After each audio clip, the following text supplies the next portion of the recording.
मर्यादा पुरुषोत्तम श्री राम के प्राण प्रतिष्ठा के एक सुनहरे वर्ष बीत चुके हैं। चराचर हिंदू समाज इस बात को जानता भी है कि अयोध्या में जिस राम लला को स्थापित किया गया वो 500 वर्षों तक टेंट में पड़े रहे। अब एक आलीशान मंदिर में उनका किरदार बैठा हुआ है। राम का व्यक्तित्व अनूठा है, दशरथ नंदन का किरदार सुनहरा है। दोस्तों नमस्कार, मेरा नाम अर्जुन है और आप जुड़े हैं अपने चहेते स्वराज समाचार के साथ। आसमान की तरफ भींचती हुई मुट्ठियां, हाथों में भगवा पताकाएं और सिर्फ एक ही उद्घोष, जय श्री राम जय श्री राम जय श्री राम। कोई गजराज पर बैठा है तो कोई पताका लेकर के चल रहा है, कोई डीजे की धुन पर मदमस्त हुआ है तो कोई सिर्फ और सिर्फ रघुकुल नंदन को याद कर रहा है। दिन बड़ा सुनहरा है, दिन बड़ा खूबसूरत है। अब आपके मन में प्रश्न आएगा कि साहब ये भीड़ कहाँ की है, ये लोग कहाँ के हैं। दरअसल आपको बताते चलें कि आज मार्टिनगंज स्थित जगदीशपुर गांव में रामलला की एक शोभा यात्रा निकाली गई, एक झांकी निकाली गई जिसमें दशरथ नंदन राम, भैया लक्ष्मण और माँ सीता को एक रथ पर बिठा दिया गया। ठीक उनके पीछे पीछे लोग चलते चले जा रहे थे। ऐसा लग रहा था कि रघुकुल नंदन वापस फिर से अयोध्या आने वाले हैं। ये तस्वीरें जरा देखिए, यह मंजर बड़ा बेहनी है, यह अवसर बड़ा खूबसूरत है। तस्वीरें जगदीशपुर के बंधवा महादेव की। काशी के कोतवाल मानो साक्षात यहाँ बैठे हुए हैं। देवों के देव महादेव मानो यहाँ स्थान बनाकर बैठे हैं। हर कोई जाकर के उनके पास शरणें नवा रहा है और हर कोई यही कह रहा है कि क्या शिव, क्या राम, क्या कृष्णा, हर कोई तो यहाँ एक है। खैर, रामलला की प्राण प्रतिष्ठा के कार्यक्रम में झांकी निकलने से पूर्व सबसे पहले आज जगदीशपुर में ग्रामीणों की तरफ से हर कोई गांव का व्यक्ति आज इस पूजन अर्चन में हिस्सा ले रहा था और मंत्रोच्चार कर रहा था। स्वाहा स्वाहा के शंखनाद हो रहे थे।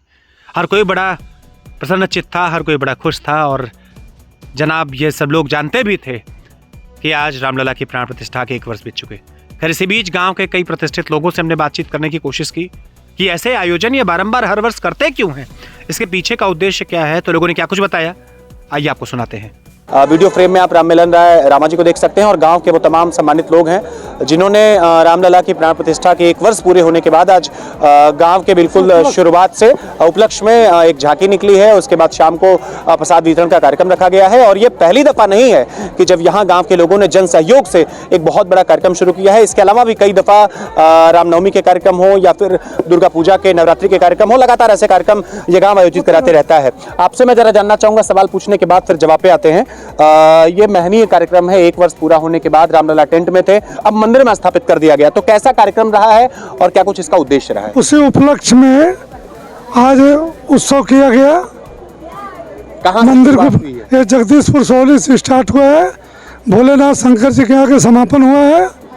इसके बाद शाम को भोजन है सबका। एक बात और जानना चाहेंगे, वैसे तमाम गांवों में एक पत्रकार होने के नाते कवरेज के लिए जाना होता है, तो एक चीज अनुभव में आती है कि मार्टिनगंज के जगदीशपुर में एक धार्मिक प्रवृत्ति के लोग अधिकतर रहते हैं। तमाम ऐसे आयोजन होते रहते हैं, हर वर्ष, प्रत्येक महीने ऐसे आयोजन होते रहते हैं। तो ये प्रेरणा कहाँ से मिलती है? प्रेरणा सर हिंदू समाज से मिलती है, सनातन से मिलती है, उसी से मिलती है। मेरे साथ बात करने के लिए राहुल जी हैं, इनसे बात करते हैं और एक तरीके से युवा पीढ़ी में नया काम कर रहे हैं। गांव को एकजुट कैसे किया जा सकता है, ऐसे आयोजनों में कैसे सहभागिता बढ़ाई जा सकती है, उसके पीछे प्रयास करते हैं। आपसे जरा जानना चाहेंगे, डिटेल में आप जरा बताएं कहां से इस आज के आयोजन की शुरुआत हुई और कहां संपन्न हुआ है? सर्वप्रथम आपके चैनल को मैं धन्यवाद देता हूँ कि आपने हमारा कवरेज किया और हमारी ग्राम सभा आप पधारी, उसके लिए आपको कोटि कोटि धन्यवाद। श्री राम रामलीला सेवा ट्रस्ट जो हमारे यहाँ एक सेवा आयोजन का माध्यम है, उसके द्वारा रामलीला का आयोजन किया जाता है। लगभग 150 वर्षों की पुरानी संस्था है ये। उसके अध्यक्ष प्रमुख प्रबंधक रामा बाबा जी हैं। इनके द्वारा पिछले वर्ष जो ये 500 वर्षों की तपस्या के परिणाम के बाद जो हम लोगों को अयोध्या में राम मंदिर बनवाने के लिए जो आदेश मिला माननीय सुप्रीम कोर्ट न्यायालय के द्वारा, तो उसके बाद हम लोगों ने आयोजन किया, वार्षिकोत्सव मनाया। इस वर्ष भी वार्षिकोत्सव मनाया जा रहा है 2025 में भी, और आगे भी हम लोग प्रतिवर्ष इसको मनाते रहेंगे। ये यात्रा हमारी प्रारंभ हुई है पंडित जी के दरवाजे से, जहाँ रामलीला का मंच है, वहाँ से लेकर के बंधवा महादेव तक आई है। इसके बाद 10वीं के बाग होते हुए सीधे हम लोग अखाड़ा परिसर में जाकर के इसको समापित करेंगे और शाम को लगभग 500 से 600-700 व्यक्तियों का जो है ग्राम सभा के लोगों का भंडारा का आयोजन भी है। अच्छा, एक बात और जानना चाहेंगे। हमारे यहाँ संस्कृत में एक श्लोक है, हिंदवः सोदरा सर्वे न हिंदू पतितो भवेत्। तो अगर व्यक्तिगत तौर पर आपसे जानना चाहूँ, चूंकि एक नई पीढ़ी है, नए तरीके से काम करे, तमाम अनुभवी लोगों को पीछे मैं देख सकता हूँ, राम के किरदार को आप लोग किस तरह देखते हैं आज के परिवेश में? राम के किरदार को तो हम मर्यादित रूप में देखते हैं, क्योंकि मर्यादित रहे हैं वो, अनुशासित रहे हैं वो, उसको हम लोग आत्मसात करते हैं अपने जीवन में, उनके मर्यादित जीवन पद्धति को। उसी का संदेश एक माध्यम के रूप में इस सेवा क्षेत्र के इस माध्यम के द्वारा, इस रामलीला ट्रस्ट के द्वारा हम देना चाहते हैं समाज को।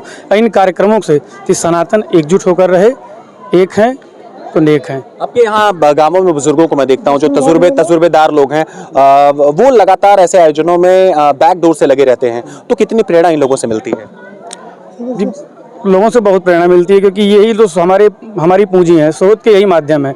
बिना इनके सहयोग के कोई भी कार्यक्रम हिंदू धर्म में या किसी धर्म में नहीं हो सकता, लेकिन हमारे धर्म में खास करके एक एक रुपए का सहयोग सबका है। उसी सहयोग के माध्यम से ही यह कार्यक्रम सफल हो पा रहा है। आपसे व्यक्तिगत तौर पर अगर जानना चाहूँगा, थोड़ा सा तेज बताइएगा, वास्तव में इस मंदिर का इतिहास कैसा रहा है और किसके द्वारा इस भव्य मंदिर को बनवाया गया? तो मंदिर का इतिहास तो ये कोई नहीं बता सकता, क्योंकि पुराना है काफ़ी। ये पातालपुरी है, ये स्वनिर्मित है, ये निकली हुई है यहाँ से, जो है पार्थिव शिवलिंग यहाँ का। और ये जो शिवलिंग निकला हुआ है यहाँ का, उसके विषय में पहले की किंवदंती थी कि छोटे छोटे मंदिर यहाँ थे। उसके बाद जब बाबा जी ने 1990-91 के दशक के बीच में बाबा श्री राम मिलन राय जी के द्वारा उन्होंने ही इसका जीर्णोद्धार कराया। इसको पूरे मंदिर को भव्य रूप में आप देख सकते हैं बनवाया इन्होंने, और पूरे इसके प्रांगण का कायाकल्प करवाया। और ये हमारे ग्राम की सभा की सरहद है, इसलिए हमारा जन्म और मरण दोनों यहाँ सम्मिलित है। यहाँ बगल में सौदा संस्कार गृह भी है, इसकी वजह से हम लोग को यहाँ तक ही हमारी सरहद, आना जाना, पूजा पाठ सब लगा रहता है। बाबा जी का बहुत बहुत धन्यवाद है कि इन्होंने इस क्षेत्र के लिए ये इतना बड़ा बनवाया है। बंधु और है मेरे साथ बातचीत करने के लिए। मैं आपसे जरा जानना चाहूँगा, युवा पीढ़ी को मैं देखता हूँ, थोड़ा टेढ़ा सवाल रहेगा, युवा पीढ़ी को मैं लगातार देखते रहता हूँ कि सोशल मीडिया के माध्यम से वो रील्स पर फोकस करती है, उसका धर्म से लेना देना बहुत कम हो गया है। तो ऐसे युवाओं को आप क्या कुछ संदेश देना चाहेंगे? देखिए मेरे भाई, जहाँ तक युवा पीढ़ी की बात है, आजकल उसके लिए जो ग्लोबल कनेक्टिविटी जुड़ी हुई है, काफ़ी हद तक मैं उसको कारण मानता हूँ। इसके बाद हमारे जो युवा हैं, उसमें फिल्म इंडस्ट्रीज की भूमिका को भी नहीं नकारा जा सकता है। एक जो डिजिटल युग में जो हमारे डिजिटल साधन हैं, कहीं काफ़ी हद तक मैं उसको जिम्मेदार मानता हूँ। ये तो एक पक्ष हुआ। अगर हम टोटल इस बात पर ही अगर वो कारण डाल दें, उचित नहीं होगा। और जहाँ तक मैं समझ रहा हूँ, एक अपने बच्चे को बनाने की भूमिका में माता पिता, उसके पड़ोस का जो परिवेश है, वो बड़ा मायने रखता है।